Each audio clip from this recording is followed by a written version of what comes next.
Teachers of Reddit. What is your best read the note to the class story? Story 1. In high school, a girl in class passed a note to another girl, asking if she had a pad or a tampon. The teacher completely blew up, started yelling at them, and asked them to read it out loud. They did, and the teacher, who was an older man, immediately calmed down and let it go. I think he was more embarrassed than the girls.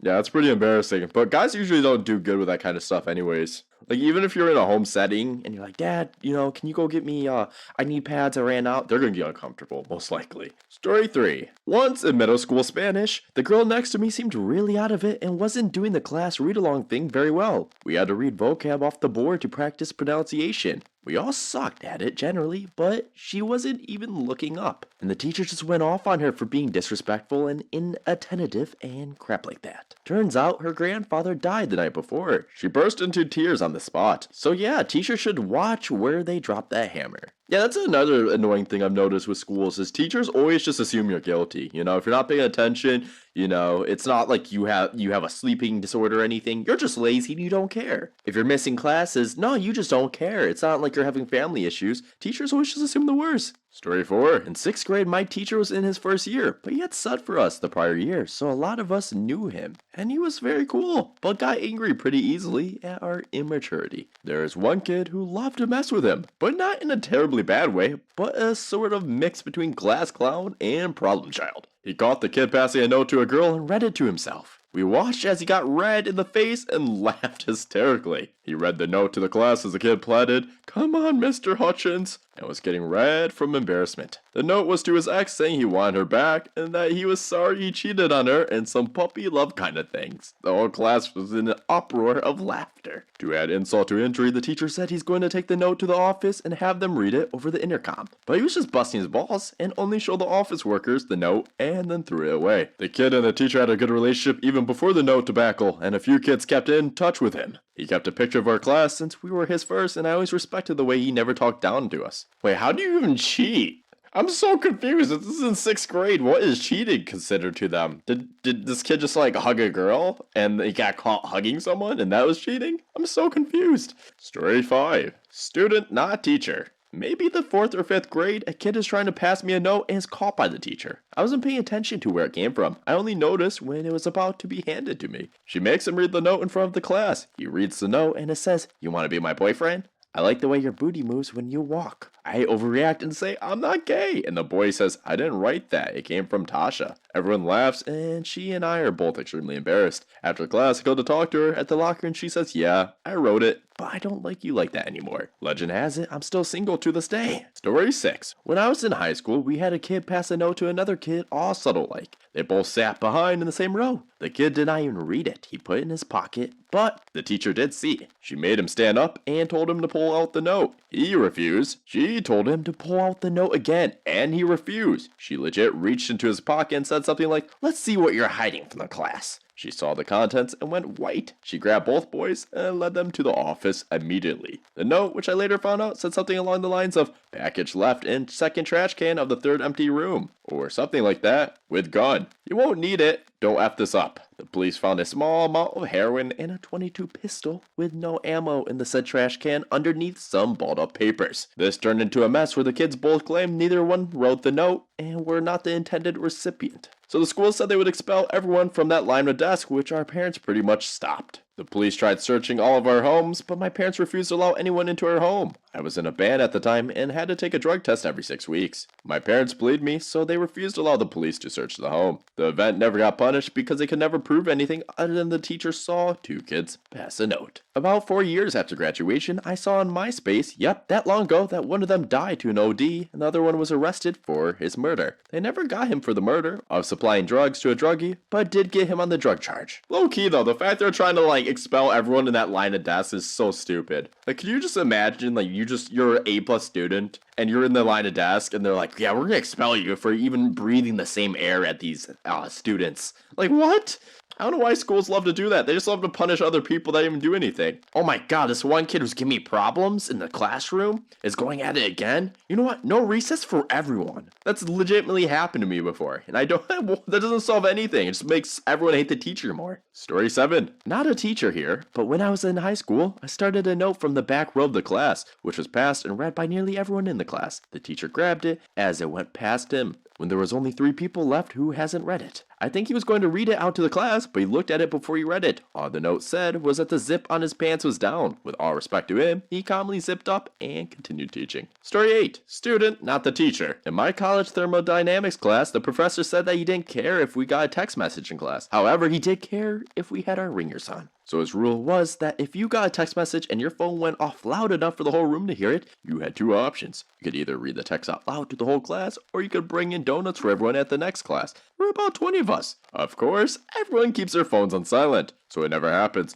until smack dab in the middle of one of our exams, when the professor's phone gets a text message and rings out loud and clear in the middle of the exam. The professor freezes, takes one look at his phone as we all start giggling and says, "Guess I'm bringing you guys all donuts on Wednesday." They were delicious. Alright, here's the thing. This is how you do teaching right, you know? Like, yes, you do it in a fun way. You don't do like, I hear one ring and you're gonna go to the principal's office and, get suspended, or like teachers just come off too dictating. They need to make it more fun. This is a very creative and fun approach on tackling things that can be a disturbance in class. Story 9. One day in middle school, right around when the Nintendo Wii came out, you could add other friends online for certain compatible online Wii games by sharing a serial code of like 16 numbers or something around there. Sitting in the back of our 7th period science class, 3 of my friends and I started to exchange and write down our Wii serial codes on a small piece of paper. We'd pass it down and share it as we passed it and copy them in our notebooks. Our teacher pauses his lecture as he looks at us. He just gets up from the front of the class, walked to our row where the 4 of us sat, put his hand out to my buddy for the paper with all of our serial codes on it. Takes a moment to glance at it, only to see a matrix of random numbers followed by a first letter of our names. He then glances up at us and then to my buddy with the most dumbfounded stare, squints, and asks, "Is this some kind of joke?" Because I'm clueless on this one. My buddy that had to explain ourselves saved us all the embarrassment and said, "I'll explain after class," as he blushed. Luckily, our teacher was a really cool dude and was fine with that answer and told us to just put it away. We told him after class and he understood, but also said he was expecting some sort of elaborate code that we're encrypting messages in. Story 10. Not a note, but an anonymous question to the class. In health class in freshman year of high school, we had to anonymously write questions about sexuality and the reproductive process.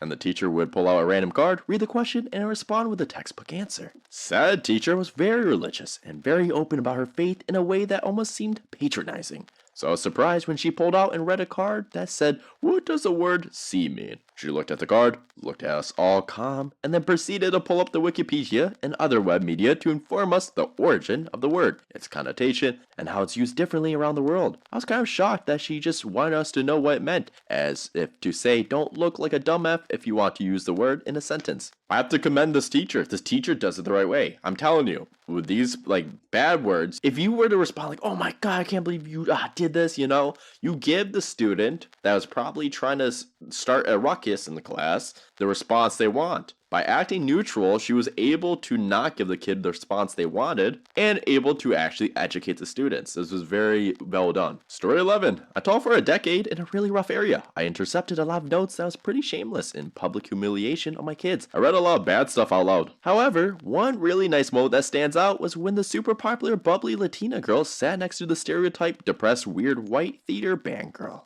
I see them passing notes, which is really uncharacteristic. The band girl seemed off and upset, but I let it go because it seemed like there was something going on more. And the Latina girl was a really nice kid. I didn't think she was bullying or anything. I had the girl stay after for a second and asked them what was up. The Latina girl said, "I was worried about her. She looked sadder than usual, so I wanted to make sure she's cool." I asked the other girl if that's what was happening, and she said yep, and showed me the notes, which was a really heartfelt conversation about boys, relationships, and feeling lonely. It was so damn sweet. I asked if they needed more time, and they both said yes. I could get them excused from their next class, and they asked if they could chill and talk more. I said sure, because you bet your butt, wellness and mental health is a F-ton more important than curriculum. They really had a moment, and it seemed to help them both. This was as 10th graders. I got to see them really develop a nice friendship over the next few years. Go girls, wherever you are now. I hope you're still friends, and I'm glad I could facilitate that. Story 12. Another non-teacher here, but my 7th grade teacher typically always wore a dress shirt to class and looked very presentable, but this day, he had his sleeves rolled up. Now, everyone left this teacher, but my immediate thought was to write a note to my friend sitting beside me that his arms were super hairy.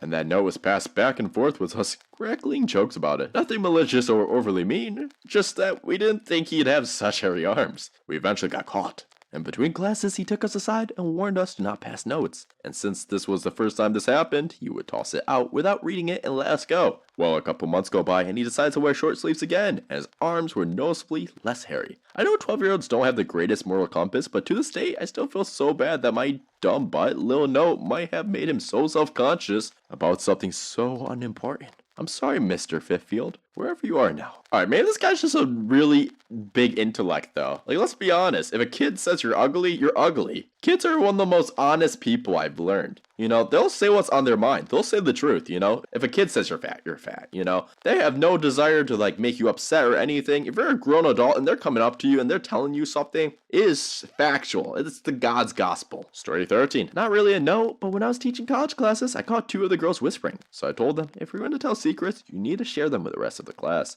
I taught preschool before this. She looked right at me and said, without the slightest embarrassment, I was telling her that I think you have a cute butt. I was teaching a communications class, and we were discussing communications in the workplace, and I looked down at the textbook. After seeing what the next section was, I said, okay, moving on to the next section, titled SA. Everyone roared with laughter. A couple weeks later, at a baseball game paid for by the school, she came on to me really hard, with my fiance right there. Story 14. I am not a teacher, but I have a story which was kind of the opposite. When I was in college, I was in a large math lecture hall 2 times a week, and me and my friends took to making paper planes and throwing them down from the back of the theater. We did it often, and I'm sure we thought we were hilarious. Somehow, nobody said a word except for the occasional snicker, and it went on like that, on and off for the semester. Then, on the last day, I remember writing, Happy Christmas, Dr. Jones, on a plane and throwing it down. Seeing it land in front of the lecturer, he blew a fuse and started shouting about how this had been going on all semester and he thought it was a disgrace. Then he picked up the plane and read the message, got very embarrassed, and meekly said, Thank you. I still cringe to think of my childish actions, but it did give me that moment of connection with the lecturer before failing his class. Story 15, 11th grade physics class. I teach math, but I was assigned to be present in the class for supervision. In that school, new teachers get to have a more experienced one in the classroom. I was standing at the back of the class when I saw 2 kids passing around notes and said, You want to read that out loud or maybe give it to me? I could use something to read to help out the guy with not having to deal with it and continue the lesson. That didn't happen though. The boys start laughing, which makes the class and me laugh as well. Damn the infectious laughter. Instead of giving the paper straight to me, I didn't expect them to read it. The boy opens the note and takes a deep breath. He reads out loud, Imagine everybody tied to a spring is a slice of ham. Everyone lost it. It was just such a random thing to say. I believe the physics teacher still has that note. I'm the student in the story, not the teacher. Yeah, I know my current students all text or message on their laptops rather than passing physical notes. Story 17. I don't know if this is the best, but it's pretty profound. I usually ignored note passing. If a student didn't want to pay attention but wasn't bothering anyone else, that's cool. In the age of cell phones, notes were kind of outdated anyways. So I had the student who could do origami like a boss, and he was always making all kinds of animal figures and cool shapes that I would put out on the corkboard behind my desk. This one day, he's getting his fold on, and he's completely focused and not paying attention. Before I know it, class is over and it's on my desk. He stops on the way out of my class and says, You're going to want to read that. I read it, and he's asking for lunch money because his mom took off and he was hungry. It hurts being a teacher some days. Story 18. I was in 8th grade. It was a hot, sunny day in mid-May. I wrote, It's snowing, on a piece of paper and showed it to my friend sitting next to me, who immediately looked out the window. We both laughed because obviously it wasn't snowing. Then he and I laughed when I showed it to another student, and they immediately looked out the window. And so on until most of the class is on the joke and watching as I show the piece of paper to the next unwitting fool. Almost every student knows what's going on. When my teacher sees that I'm showing this piece of paper to everyone and making them laugh, she walks over to my desk, looks down at the piece of paper that says it's snowing, and instinctively looks out the window. The entire class bursts out in laughter. Story 19. Not a teacher, but my best story was a kid in my class who, unalived because a teacher made him do this. We were in high school, maybe a bit too old for passing notes, but the note was apologizing to a girl for not satisfying her in bed. Obviously, this was deep embarrassing. He should have just took the suspension and refused to read the note. The school did a big memorial service and explained how he was deeply troubled with issues at home, and I'm sure there's more than one factor, but I sure as crap didn't help for a teacher to shame him in front of everybody. Story 20. Was the student, not the teacher. In 3rd grade, 1996, my class was performing a play. I had a total of 2 lines of dialogue, but I really wanted to get it right, so I copied my lines from the textbook, folded it up, and stuck it in my pocket. The teacher only saw the last bit of this, but assumed I was sticking a note in my pocket and told me to get up. So I get up in front of the class and I read out loud aloud. I recited my lines verbatim and handed the note to the teacher. Without reading it, she assumed I was being a smart butt and sent me to the principal's office, where I received recess detention and a call to my parents. Not sure why I never asked anyone to read the note, but I didn't. The next day when I arrived at school, my teacher pulled me aside and told me she had read the note, realized what it was, and apologized profusely. She took me down to the office to call my parents and let me go out for 2 periods of recess. Props, Mrs. W, for the life lesson about humility and doing the right thing. I still remember. Story 21. I've got a few, but the absolute best one was by a new student who didn't know my backstory with farting in that particular class. Okay, so I subbed in this long-term position. My class was 5th graders. The grip of it was, one day I farted in front of them. I was at the board and dropped a marker when a spontaneous fart just ripped into existence. It was long, loud, and ended in a toot. I was mortified. The class was shocked and incredulous. But then they just started laughing, and I started laughing, because what else can you do? It was funny, and we were all hysterical about it for a while. Of course, it became a funny thing to tell any new kid, most of whom also thought it was funny and liked that I was a good sport about it. Another new kid comes one day, is told the fart story, and just scowled. No biggie, right? A week or so later, I had to correct him over whatever. He was talking in class during a lesson or something, and he got upset when I told him to stop, and said, "I heard about you, you farter," which simply made me say, "So what? Shh." So then he passed a note, making a big show so I'd see it. Sometimes you can end up perceived beef a kid has with you if you give them attention. So I grabbed the note and read it aloud. It said, "This bitch booty stink." I started laughing and he started yelling about my fart, and another boy shouted, "Whose booty don't stink when they fart?" Oh my god, I lost it. The class lost it. We all just started cracking up again, like on the day of the epic fart. A girl came to the front of the class to reenact it. She did my mannerisms and voice and facial expressions. It was glorious. I laughed until I cried. The kids too. The Grinch kid at the end gave in and started laughing too. So it turned out well for everyone. He apologized also. I got that note for a few years. Anytime I was having a bad day, I'd read it, and it always made me smile and laugh a bit. Story 22. I was actually the note passers in question that got caught. In 8th grade, a buddy and I were passing notes talking about the events happening that weekend. Local Smash and Halo tournament. The teacher caught me passing back, but just took the paper and didn't force me to read it. Lo and behold, the next morning, I get called down to the office. The teacher was a fairly old civics teacher, vice principal, school nurse, and my woodshop teacher, who was 27 at the oldest, were all in the office around me. The vice principal starts off asking me if I'm okay and if I need help. Everyone looks super worried except the woodshop teacher is clearly holding in laughter. Unbeknownst to me, ends up my edgy, dumb butt used a sheet of paper that has song lyrics to a Slipknot song on the other side. I used to write song lyrics for my favorite songs when I was bored in class. Ends up, most Slipknot songs, when taken out of context by people who are too old to know the band, sound really troubling. Especially that relatively new song at the time, Wait and Bleed. I tried explaining it to them that I'm fine, it's legit just a song by a band. I proceeded to show them all the song lyrics by various bands in my notebooks. Nope, they still didn't believe me. My woodshop teacher finally burst out laughing. It ends up, he has been trying to explain the exact same thing as I said to them for the past half an hour. Eventually, both convinced him I was all fine, but damn. One perk of all this, found out that day my favorite teacher was a fan of metal. Story 23. Not a note, but fits in with other posts. We were reviewing the entire foundation's design course in class the week before finals. The professor is going over the different foundation types for different subsoil conditions. For example, what do you do if you're building on clay? What do you do if you're building on hard rock, etc.? He gets to, what do you do if your foundation is in soft rock? And a few seconds pass before one of the girls busts out laughing in the back of the class. The professor, a pretty cool guy, is clearly amused by what's going on and asks, what was so funny? She's laughing so hard it could barely speak, so she signals the guy next to us to fill us in. So he says, she asked me what soft rock was, so I said, you know, Michael Bolton. That's awesome.